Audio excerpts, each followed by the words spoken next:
Right, so welcome back to another video on this channel, and in today's video, yes, we are going to be discussing VAR, the video assistant referee. And look, I hate to be that guy that, discusses VAR, because of course I think as a football fan base we're just absolutely sick and just drained of discussing VAR at this moment in time. But I have to admit, especially after the last week or so, it is the main topic of conversation in the footballing world, especially in the Premier League, because let's be honest, recently it's just been worse than it usually has been. And yeah, what I'm going to be doing essentially in this video is firstly going through my opinions and my thoughts on VAR, and do I like it, do I not like it, and secondly we're going to be going through all the worst and just most ridiculous instances that have included VAR in this one, and yeah, some of the worst refereeing decisions which have included a VAR involvement. And yeah, before we do get into this video, I would like to quickly ask you guys to subscribe to the channel, because we are now closing in on 1,400 subscribers, and we do have a lot of new subscribers, in particular Leeds United fans. So yeah, welcome to the channel everyone who is new, and if you are new to the channel and haven't subscribed yet, then make sure to do so, because it would cost you absolutely nothing and would make my day, so it is very much a win-win situation. And yeah, without further ado now,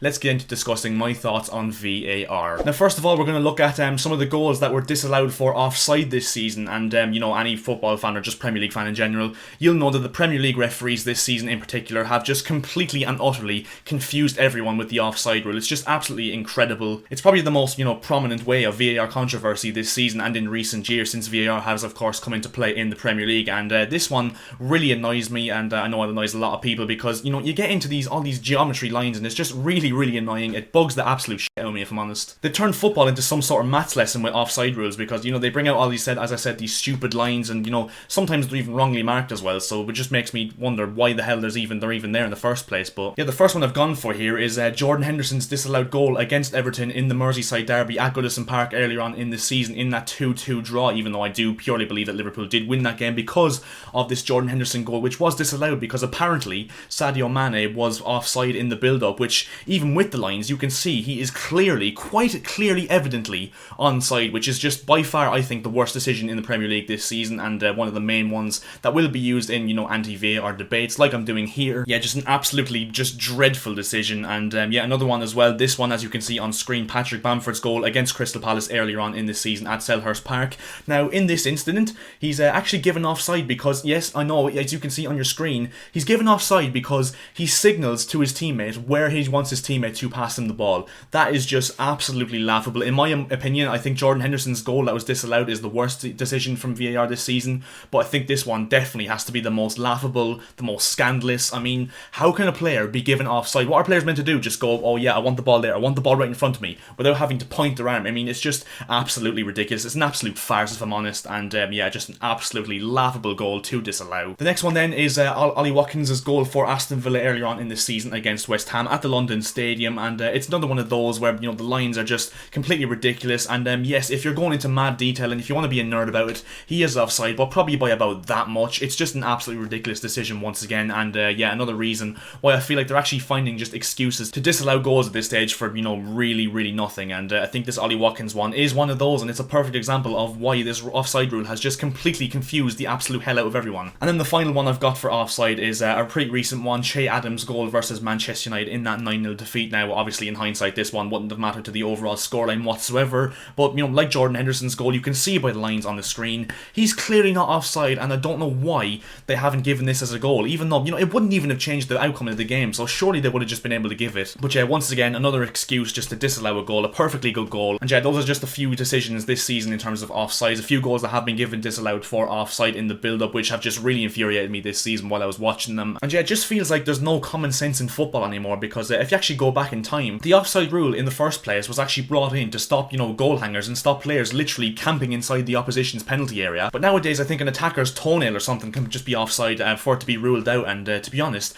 what attacker gets an advantage from being a toenail offside? It just doesn't make any sense to me, and that's purely why I believe that there's no common sense in football whatsoever anymore with these referees in the Premier League. I think they should implement a daylight rule, which Arsene Wenger of course recommended since he took over as a FIFA ambassador, where you look across the line, no lines or anything like that, and the referee judges by himself if it's offside or not, and none of these absolutely just lines or anything like that. I don't want it to be a maths lesson while I'm watching football. That's the whole reason why we get away from school in the first place. I think we should either implement that daylight rule that Arsene Wenger did recommend, or, the attacker's full body has to be offside. I think Graham Souness did recommend that on Sky Sports a few months ago, and either way, I think something needs to change with this offside rule, because at this moment in time, it is an absolute mess. On to the next one. Some referees not even going to check the monitor is another thing that really does grind my gears, and sometimes they don't even pay attention to a decision, and they don't even have a look, and kind of, in a way, pretend it never happened. A perfect example of that is Harry Maguire's tackle on Azpilicueta in the penalty area in Manchester United's 0-0 draw against Chelsea earlier on in the season. And as you can see on your screen,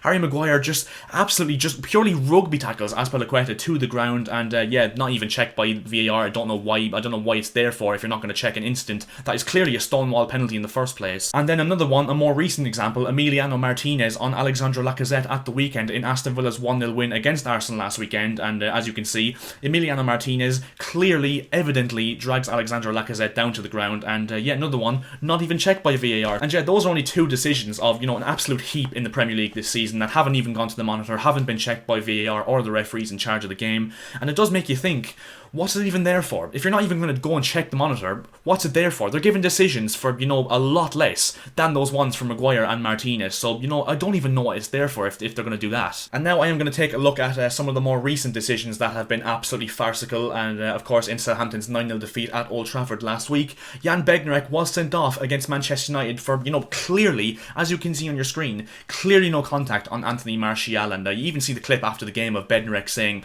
even Martial said it wasn't a foul and it was a dive, which is just absolutely laughable. How, I can understand the referee getting it wrong in time because, of course, he only has one look at it and whatever, but when you have technology to watch it back as many times as you please, I don't understand how you can get that decision wrong, and it just does feel like a bit of corruption in the Premier League, to be honest. Another one as well, David Luiz's red card against Wolves last weekend, doesn't even attempt to foul him, just literally runs behind Willian Jose, and because Jose's boot, scrapes off David Luiz's knee, he gets sent off. And the maddest thing about this is, as a lot of people have said in recent weeks, the rule states that if David Luiz had actually, gone through the back of Willian Jose, played none of the ball, and literally, intentionally fouled him, it would have only been a yellow card, which just, I don't know how that makes sense. Just please, make it make sense. And then, of course, the final straw for me in making this video, Thomas Souček's red card against Fulham at the weekend. He goes to lift his arm out of the way of Alexander Mitrovic, and, of course, barely brushes Mitrovic in the forehead. And, just an absolutely disgusting decision. The fact that Mike Dean went over there, and as soon as he went over to the monitor, I knew it was going to be a red card, because we all know how Mike Dean and most referees in the Premier League are. They really do want the spotlight in Premier League matches. And it seems to me like they're more interested in digging their colleagues out of trouble, the referees. It seems like, they want to take the limelight a lot of the time, and most of all, I do think that it could be a bit of corruption, because I think we've seen enough evidence in recent weeks, if not months, to, signify that it could be one of those reasons that I just mentioned. And overall, to conclude in this video, it just feels like referees are getting more decisions wrong with the introduction of VAR, because, it does feel like they're kind of overthinking decisions now. It seems like any little thing that happens in the game, they're going to VAR and they're overthinking it. And actually, hang on, I think I just remembered there, wasn't VAR supposed to be introduced in the first place to overturn clear and obvious errors? Well, a lot of these decisions that are getting overturned and, are being given by VAR, very little of them are clear and obvious errors, which just, just makes me wonder what's even the point anymore. I mean, they've just made an absolute mess, an absolute farce of it since VAR has been introduced in the summer of 2019. I do like the technology, I do think it can work, but at this moment in time, English football in general have some absolute clowns in charge of it, and we have completely incompetent referees in charge of it, so it of course is never going to work until we fix that. And to conclude, I purely believe I'd much rather have, the human margin of error rather than sacrificing some of the excitement of goals scored by players and fans alike, of course, when fans get back into grounds. It doesn't make any sense for me, and I just feel like at this moment in time, VAR is an absolute mess, and definitely 110% something needs to change very, very soon. And so that is my rant over with VAR, and if you agree or disagree with any of the points I've made in this video, then please make sure to comment your opinions on this VAR topic of discussion down in the comment section below, because as usual, I'm very interested to see how you guys think of this VAR topic and how it is being dealt with at this moment in time in the Premier League. And that is where we're going to leave this video now. So if you did enjoy this video, make sure to drop a like. 20 likes as per usual would be massively appreciated by myself, and as I said at the start of this video, if you could hit that subscribe button, it would cost you absolutely nothing and would make my day, and would be massively appreciated by myself. And I'll see you guys in my next video. See ya.